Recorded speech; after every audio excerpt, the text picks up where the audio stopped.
Now, as for the institutional racism bit, whether it's the police or the healthcare system or our education system or housing, well, the evidence is pointing in one direction there. And within this context, where there's a lack of trust in shared institutions, a lack of trust in shared information, you can polarize and win over an increasingly reactionary and paranoid majority. So that is the point of this report. It's to give racists, in the words of Doreen Lawrence, the green light by handing them a battle standard with which to batter people of colour over the head and say, look, racism doesn't exist.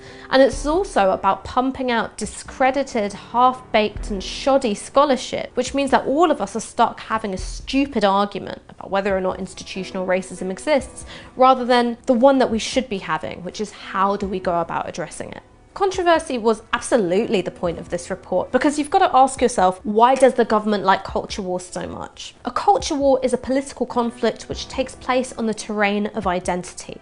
It's about who are we, how do we want people to see us, who are you, how do I see you? And it means that it's a fight which is never ever going to be resolved, because no one's identity is ever resolved. It can just keep going and going and going, and it turns our attention away from enduring material inequalities or problems with how our institutions are run or who's getting those lucrative government contracts. It is a masterclass in distraction. It's a never-ending vortex in which your energy gets sucked up, and you can't disengage from it, because that is unfortunately where politics is at the moment. But